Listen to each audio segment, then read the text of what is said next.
બંધ રહેશે। હવે વાત કરીશું ભાદરવામાં અનરાધારની।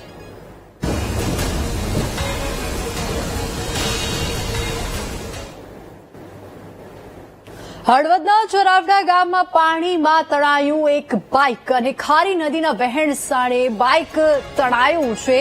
બાઇક ચાલક વોકળું પસાર કરવા જતા આ બનાવ બન્યો છે અને ધસમસતા પાણીના પ્રવાહમાં બાઇક સવાર તણાયો છે। આસપાસના લોકોએ બચાવ કામ કરીને બાઇક ચાલકને બચાવી લીધો છે।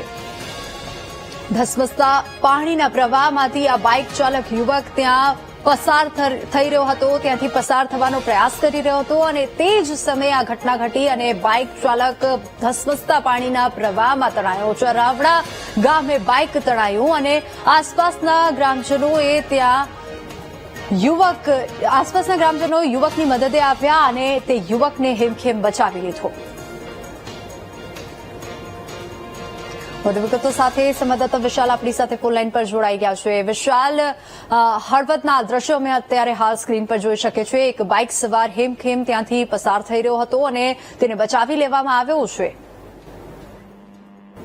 ટીવીની ચોક્કસપણે વાત કરવામાં આવે તો હળવદ તાલુકાના ચરળવા ગામે આજે ખારી નદીનું પાણી આવી જતા એક યુવક છે તે બાઇક લઈને ત્યાંથી પસાર થવા ગયો અને બાઇક ચાલક તેમાં તણાઈ ગયો હતો, પરંતુ સ્થાનિકોએ બાઇક ચાલકનો આ બાદ બચાવ કર્યો હતો અને ત્યારબાદ બાઇક તેનું પાણીમાં ફસાઈ ગયું હતું, પરંતુ સ્થાનિકોની સમય સૂચકતાને કારણે હાલ તો બાઇક ચાલકનો આ બાદ બચાવ થયો છે અને બાઇક તેનું પાણીમાં ફસાઈ ગયું છે અને બાઇક ચાલકનો જીવ હાલ તો બચી ગયો છે, પરંતુ થોડીવાર માટે બાઇક ચાલકનો જીવ પણ તાળવે ચોંટી ગયો હતો, પરંતુ સ્થાનિકોની સમય સૂચકતાને કારણે બાઇક ચાલક હાલ બચી ગયો છે અને હાલ તો પાણી ઓલિયા પરથી પણ પસાર થઈ રહ્યું છે અને ખારી નદીનું પાણી બે કાંઠે વહી રહ્યું છે। વિની જી વિશાલ, આભાર સમગ્ર માહિતી બદલ।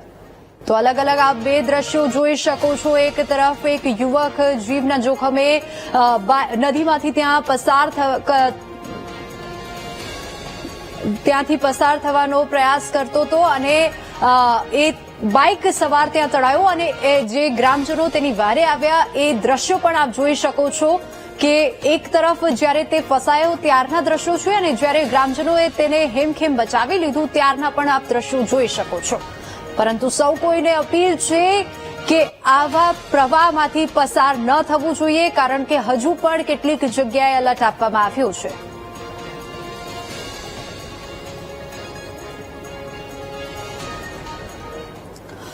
વલસાડ જિલ્લામાં સતત 3 દિવસથી અવિરત વરસાદ વરસી રહ્યો છે। 24 કલાકમાં સૌથી વધારે કપરાડામાં 10.68 ઇંચ વરસાદ ખાબક્યો છે। તો એક ધારા વરસાદથી શહેરી વિસ્તારમાં જનજીવન પ્રભાવિત થયું છે અને વહેલી સવારથી તમામ તાલુકામાં સાર્વત્રિક વરસાદ ચાલુ છે। વલસાડ શહેર અને આસપાસના ગામડાઓમાં ભારે વરસાદ જોવા મળી રહ્યો છે। વધુ વિગતો સાથે સંવાદદાતા માનવ આપણી સાથે ફોન લાઈન પર જોડાઈ ગયા છે। માનવ, હજુ પણ કેટલીક જગ્યાએ ભારે વરસાદની આગાહી વ્યક્ત કરવામાં આવી છે, તો વલસાડમાં હજુ પણ 24 કલાકમાં સૌથી વધુ વરસાદ ત્યાં કપરાડામાં વરસ્યો છે। હાલ કેવી પરિસ્થિતિ?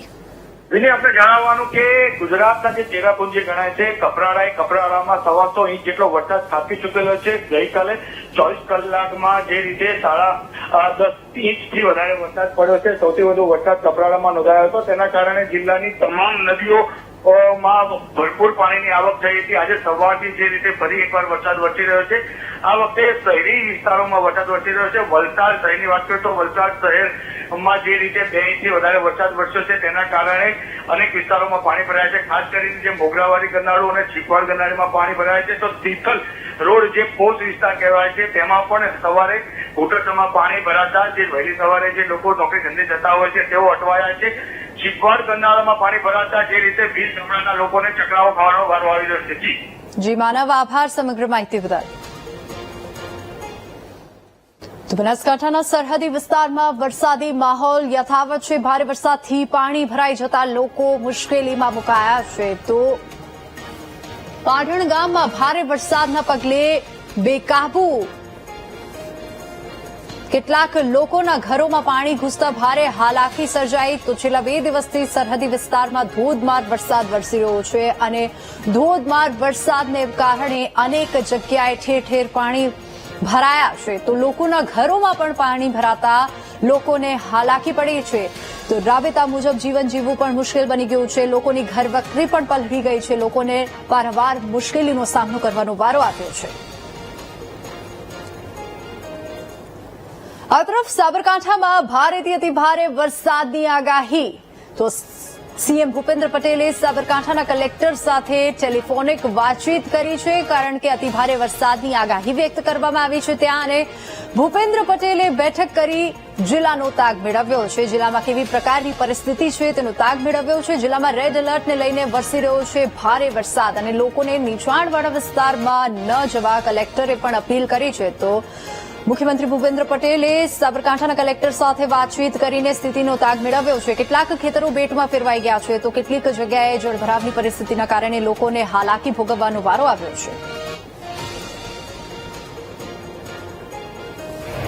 વરસાદને લઈને આપણા જે જિલ્લા છે એમાં કાલથી માંડીને આજ સુધી 48 ઘંટાનો પહેલી રેડ એલર્ટ હતું એના પછી ઓરેન્જ એલર્ટમાં આપણો જિલ્લો આવ્યા છે અને હજી પણ આગાહી છે કે ભારેથી અતિ ભારે વરસાદ અમુક જગ્યાઓ પડી શકે છે એના કારણે જેટલા જિલ્લાના લોકો છે એને બધાને અપીલ કરવામાં આવે છે તંત્ર દ્વારા કે નીચાણના વિસ્તારોથી દૂર રહે બગેર કામ બારે નહીં નીકળે અને જ્યાં પાણીનો વહેણ આવે તો જ્યાં સુધી પાણીનો વહેણ અટકી નહીં જાય ત્યાં સુધી એને ક્રોસ કરે નહીં માનનીય મુખ્યમંત્રીશ્રીની આપત્તિ વ્યવસ્થાને લઈને અમારી કાલે પણ મીટિંગ થયા છે એમને દ્વારા ડાયરેક્ટલી ફોન કરીને પૃચ્છા પણ કરવામાં આવી છે કે લોકોની જે છે સુરક્ષાની જિમ્મેદારી તંત્રની હોય છે એ પ્રમાણે તંત્ર કાર્યવાહી કરી ખેડાના રસિકપુરા બ્રિજ પાસે પહોંચ્યા સાબરમતી નદીના પાણી સાબરમતી નદી ફરી એકવાર ગાંઠીતુર બની છે વાંસના બેરેજમાંથી પાણી છોડાતા સાબરમતી નદીનું જળસ્તર વધ્યું છે અને ફરી એકવાર રૂલ લેવલ જાળવવા માટે પાણી છોડવામાં આવ્યું છે સાવચેતીના ભાગરૂપે ખેડા જિલ્લા વહીવટી તંત્ર એલર્ટ મોડ પર છે અને તંત્રએ નદી કિનારે વસતા લોકો અને પશુધનનું સ્થળાંતર કર્યું